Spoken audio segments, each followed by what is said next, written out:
Знаешь, если попытаться визуализировать нашу жизнь, можно представить себе такой огромный многовековой дуб.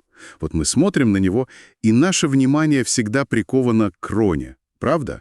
К этим ветвям, которые тянутся к солнцу, шумят листвой. Ага. И создает такую красивую иллюзию бесконечного роста вверх. Именно. Но при этом мы как-то совершенно забываем о корнях. Ну, о том, что скрыто в темноте под землей. А ведь без этого мощного фундамента вся эта гигантская конструкция просто, она бы рухнула от первого же порыва ветра. И мне кажется, с нашими амбициями история абсолютно такая же. 100%. Мы всегда смотрим на то, чего у нас нет, и игнорируем ту базу, на которой стоим. И метафора с дубом здесь невероятно точно передает суть темы нашего сегодняшнего разбора. Да, и я сразу хочу напомнить, что мы сегодня проводим вторую часть нашего масштабного, глубокого погружения в знания школы Ведаврата. Мы продолжаем исследовать парадигму тантра-джьотиш. И сегодня в центре внимания те самые уникальные комбинации, где загадочная сила Раху расположена с 7 по 12 бхаву, ну а сила Кету, соответственно, с 1 по 6. Да, это очень интересная половина, и давай сразу обозначим базовые вещи, чтобы было понятно абсолютно всем. Опираясь на тантра-джьотиш, мы должны помнить, что Раху и Кету — это не какие-то физические планеты, которые астрономы могут в телескоп разглядеть. Это могущественные теневые силы. Угу. И вместе они образуют мощнейший вектор эволюции в жизни человека. Вектор движения. Кету — это то, что всегда позади нас. Это прошлый опыт, инстинкты, какой-то багаж талантов. То, что человек умеет делать настолько естественно, что даже, не считает это чем-то особенным. То есть это как раз те самые корни дерева, про которые мы забываем? Именно так. А Раху, Раху — это сила того, чего нет. Это устремление вперед, в будущее. Территория неизведанного, амбиция. Но тут есть подвох. Раху — это еще и иллюзии, беспокойство. Это те самые ветви, которые порой пытаются схватить пустоту. Звучит как рецепт какого-то вечного внутреннего конфликта. Но знаешь, с одной стороны у тебя надежный фундамент, а с другой какая-то просто невыносимая тяга к тому, чего у тебя нет. Давай попробуем применить этот вектор к конкретным сферам жизни, к бхавам. И начнем с самого начала, с 1 и 7 бхавы. Давай. Вектор направлен от 1 бхавы к 7. То есть Кету находится в 1 бхаве, а Раху в 7. Ага. 1 бхава — это концепция собственного «я». Чистое эго, личность в ее первозданном виде. Человек с Кету в этом положении рождается с невероятно мощным фундаментом самодостаточности. Это инстинктивное понимание того, как выживать в одиночку. Слушай, это как такой психологический эквивалент чемпиона мира по теннису в одиночном разряде. Он абсолютно уверен в своих силах, он знает каждый свой мускул. Но вектор Раху неумолимо тянет его в 7 бхаву. Да. А 7 бхава — это сфера других. Это сфера партнерства, брака, деловых союзов. То есть это как если бы этого убежденного солиста внезапно заставили танцевать сложное танго, где малейшая попытка перетянуть одеяло на себя рушит весь танец. Это же должно вызывать невероятный внутренний конфликт. Что здесь действительно захватывает, так это то, как психика пытается справиться с этим конфликтом. Она часто бросается в абсолютные крайности. С одной стороны, если человек полностью игнорирует вектор развития, он цепляется за свою силу Кету. И что тогда происходит? Он превращается в, домашнего тирана или невыносимого бизнес-партнера. Он навязывает свое колоссальное «я», подавляя окружающих, потому что физически не понимает концепции компромисса. А если происходит обратное? Если он слишком ослеплен манящим, но пугающим зовом Раху в 7 бхаве и забывает про свой стержень? Тогда происходит трагедия потери личности. Человек полностью растворяется в своем партнере. Он настолько сильно хочет реализоваться в отношениях, что предает себя и превращается в бледную тень своего супруга. Ничего себе! Механика здесь в том, что без опоры на Кету Раху создает иллюзию, что партнер важнее тебя самого. Получается, настоящий инсайт для гармонизации здесь звучит так. Истинная независимость — это не способность стоять в одиночестве, отгородившись от мира. Мгм. Истинная независимость — это способность уступать партнеру, сливаться в союзе без страха исчезнуть. Фундамент первой Бхавы нужен именно для того, чтобы стать самым надежным партнером на свете. Идеально сформулировано. И как только личность научилась взаимодействовать с другими, возникает следующий закономерный этап эволюции. Как объединить ресурсы? Мы переходим к вектору от второй Бхавы к восьмой. От физического тела к ресурсам так. Да. Кету во второй Бхаве — это сфера питания, накоплений и материальной базы. Такой человек инстинктивно умеет сохранять. У него в крови потребность в стабильности. Каждая копейка должна быть учтена, все должно быть безопасно и предсказуемо. И вот тут начинается самое интересное, потому что вектор тянет его в восьмую Бхаву. А это, насколько я понимаю, территория абсолютной волатильности. О да, Чужие деньги, инвестиции, глубокие кризисы, мистика. Подожди, дай-ка я осмыслю. Зачем Вселенной брать человека, который феноменально хорош в создании стабильности, и бросать его в эпицентр финансовых и психологических катастроф? Разве это не противоречит логике выживания? Биологическому выживанию — да, 100%. Но не эволюционному. В этом и заключается безжалостная механика восьмой Бхавы. Накопительство ради накопительства ведет к стагнации. Ага. Если человек с кету во второй Бхаве вцепляется мертвой хваткой в свой сундук с золотом и отказывается идти в риски раху, жизнь буквально выбивает у него почву из-под ног. То есть Вселенная пригоняет экскаватор и сносит этот надежный сейф. Именно так. Приходят обстоятельства восьмой Бхавы в виде внешних ударов. Внезапные кризисы, потери, которые заставляют человека понять, что материя иллюзорна. Жизнь насильно заставляет его отпустить контроль. Жестко. А если он бросается в восьмую Бхаву без опоры на кету?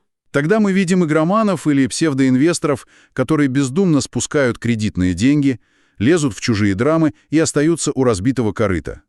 Звучит пугающе. Значит, гармонизация этого вектора — это своего рода алхимия. Не нужно отказываться от своего умения копить. Нужно использовать эти ресурсы как стартовый капитал для масштабных трансформаций, рисковать осознанно. Абсолютно согласен. Из таких людей, вероятно, получаются лучшие кризис-менеджеры или хирурги. Они сохраняют ледяную стабильность второй Бхавы, находясь в самом эпицентре хаоса восьмой Бхавы. Совершенно верно. Способность управлять энергией чужих кризисов — это их суперсила. Теперь двигаемся дальше, от материальных ресурсов к ресурсам информационным. Вектор направлен от третьей Бхавы к девятой. Так, третья Бхава. Кету в третьей Бхаве наделяют человека невероятно быстрым тактическим умом. Это сфера коротких дистанций коммуникаций и логики.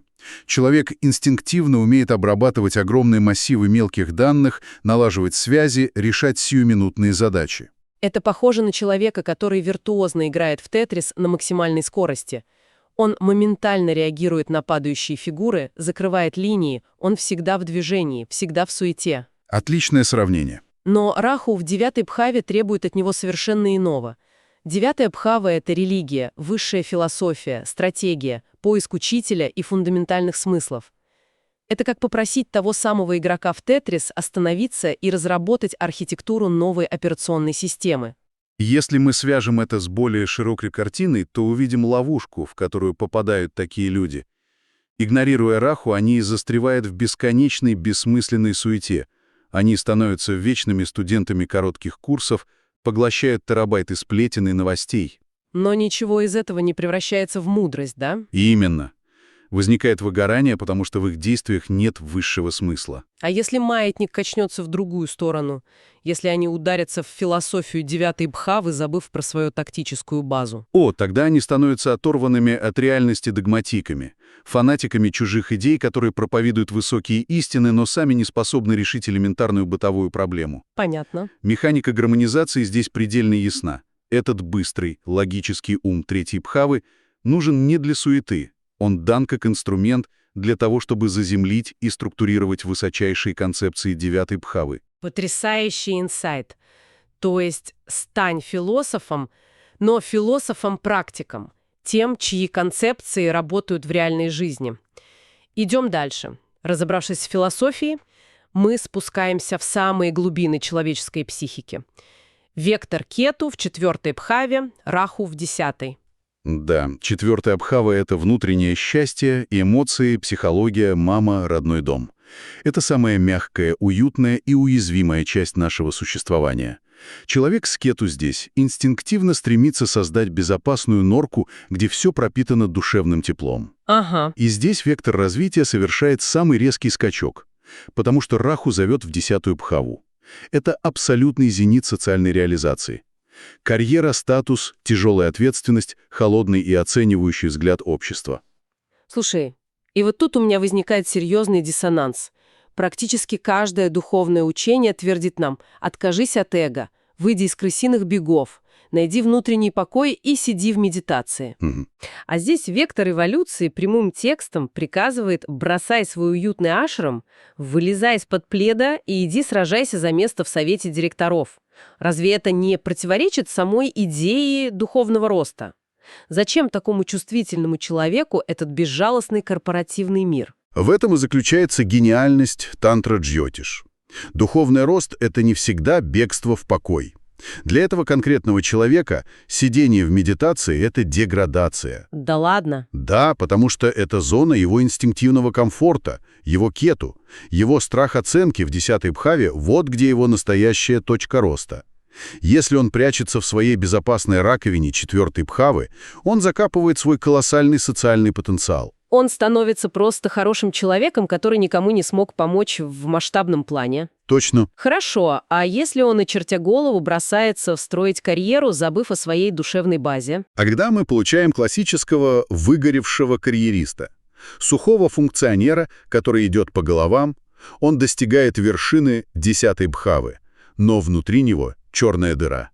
Гармонизация здесь требует невероятного мужества. В чем оно заключается? Нужно взять свою гигантскую эмпатию из 4-й Бхавы и принести это на холодную вершину 10-й. То есть стать руководителем сердцем матери, создать корпорацию, которая работает как заботливая семья.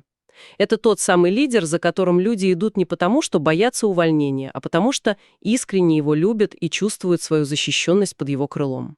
Именно. И когда эта социальная вершина покорена, возникает вопрос, что дальше? Мы переходим к вектору от 5-й Бхавы к 11-й. 5-я Бхава — это про что у нас? Кету в 5-й Бхаве делает человека творцом в самом чистом виде. Это сфера индивидуального интеллекта, романтики, детей и творчества ради самого творчества. Человек пишет картины или создает стартап просто потому, что процесс доставляет ему интеллектуальное наслаждение.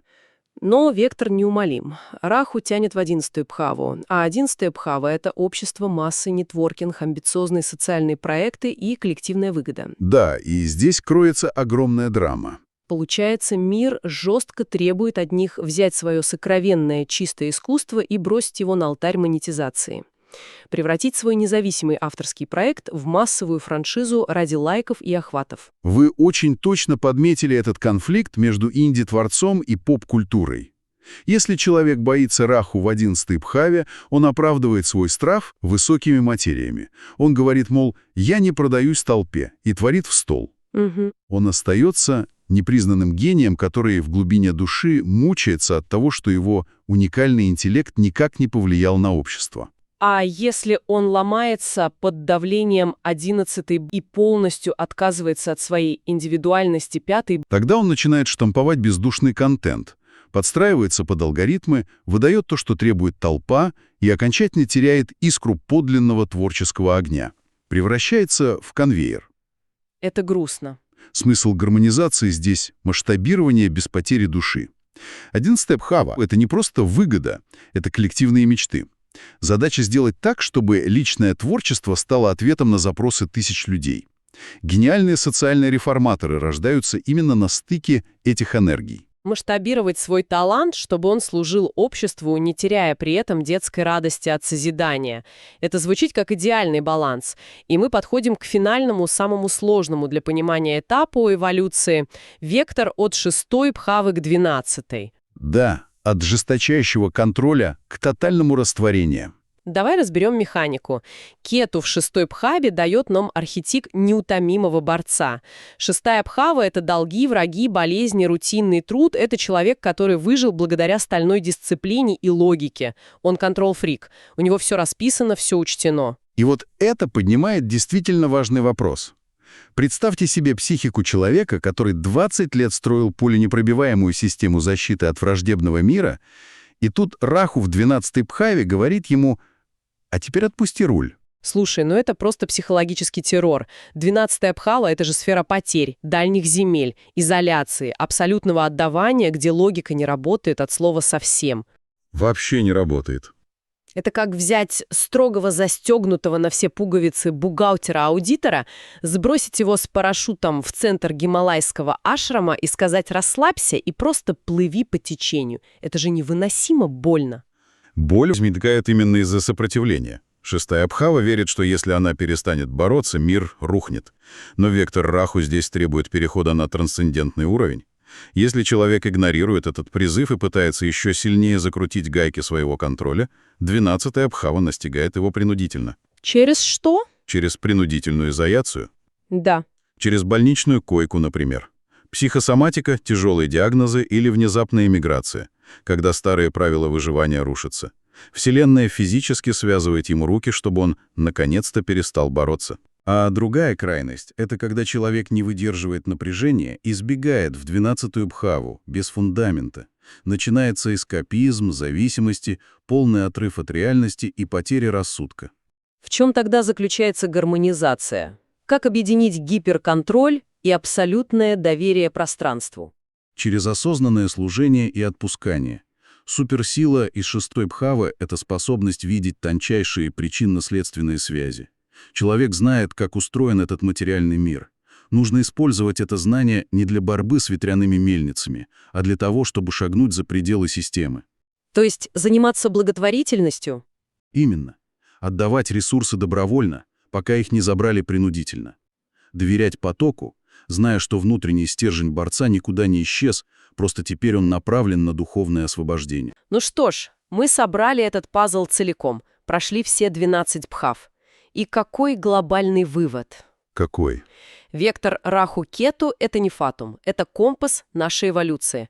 Когда мы понимаем, из чего сделан наш прошлый опыт Кету и что тянет нас вперед Раху, мы просто перестаем сопротивляться. Да, перестаем воевать с собственной природой. И что важно в подходе тантра-джьотиш, это абсолютно практично. Чувство разорванности исчезает, когда мы перестаем видеть в Раху и Кету врагов. Это единый маршрут. Кету дает топливо, Раху задает координаты. И настоящее становится идеальной точкой равновесия. Настоящее как точка сборки.